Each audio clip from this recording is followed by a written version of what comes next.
ఏంటి మానస్ అన్న క్వాలిఫికేషన్ కానీ లేకపోతే ఫ్యామిలీ బ్యాక్గ్రౌండ్ కానీ అంటే ఎటువంటి కుటుంబ వాతావరణంలో పుట్టి పెరిగాడు? మమ్మీ అయితే అమ్మగారు BSc MA BEd so double MA చేశారు అండ్ చిన్నప్పటి నుంచి టీచింగ్ ఫీల్డ్ అండ్ మమ్మీకి స్కూల్స్ కూడా ఉన్నాయి. సో పర్సీస్ హై స్కూల్ అనేసి so Padmini group of institutions. So mummy ఎప్పుడు టీచింగ్ ఫీల్డ్, నాకు ఊహ తెలిసిన దగ్గర నుంచి టీచింగ్ ఫీల్డ్, అమ్మ టీచింగ్ ఫీల్డ్లోనే.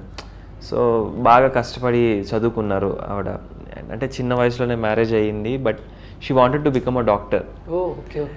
సో నన్ను డాక్టర్ చేయాలనుకున్నారు. అండ్ డాడ్ కూడా బాగా కష్టపడ్డారు.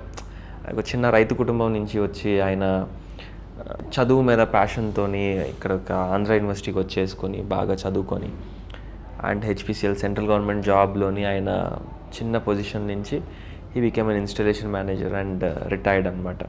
సో అతను కూడా ఏంటి అంటే he's very hard working, very sincere.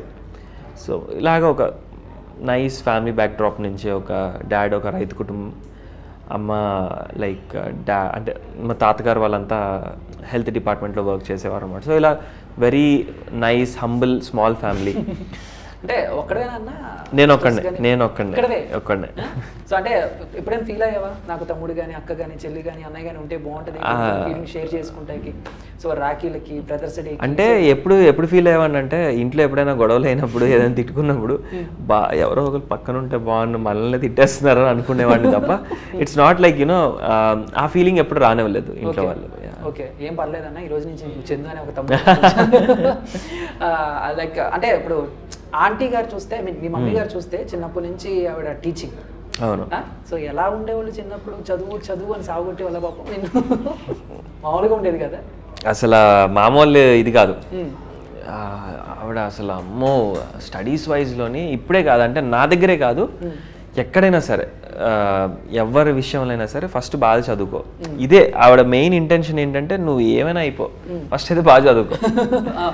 And తను like she's very passionate about educating people.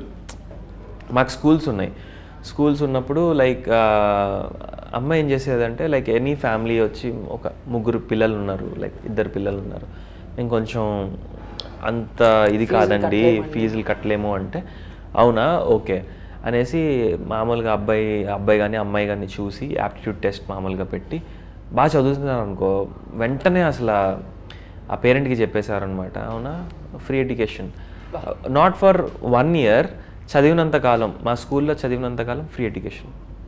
So అలా ఒక ఫ్యామిలీకే కాదు నాకు తెలిసి దాదాపు ఒక 100-150 ఫ్యామిలీస్కి లో ఒక వ్యక్తికైనా 2 వ్యక్తులకైనా మాత్రం ఫ్రీ ఎడ్యుకేషన్ ఇచ్చిన నాకు తెలిసి అరుదైన ప్రిన్సిపల్స్లో మా ప్రిన్సిపల్ అండ్ కరస్పాండెంట్లో మా అమ్మగారు ఒకరు.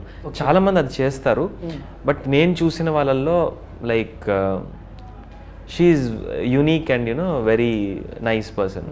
సో ఆవిడ వల్లే నాకేంటి అంటే okay she had a dream అనమాట, నాకంటూ సొంతంగా ఒక స్కూల్ ఉండాలి, నేనే ఎవరి దగ్గర ఎక్కువగా ఫీజులు వసూలు చేసుకోకూడదు. ఇది ఆవిడ కళ అనమాట. తను ఎక్కడ ఏ స్కూల్స్లో వర్క్ చేసినా సరే ఈ కాన్సెప్ట్ని వాళ్ళు ఎంకరేజ్ చేసేవారు కాదు. సరే ఎవరిని అడగడం ఎందుకు, మనమే సొంతంగా చేసుకొని పెట్టుకుందాం.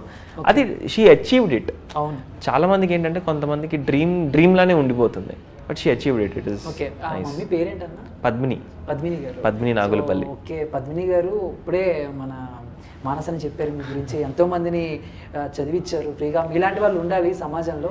సో ఖచ్చితంగా మిమ్మల్ని అయితే నేను ఒకసారి కలుస్తానన్నా, ఆంటీని అయితే కలుస్తాను తప్పకుండా.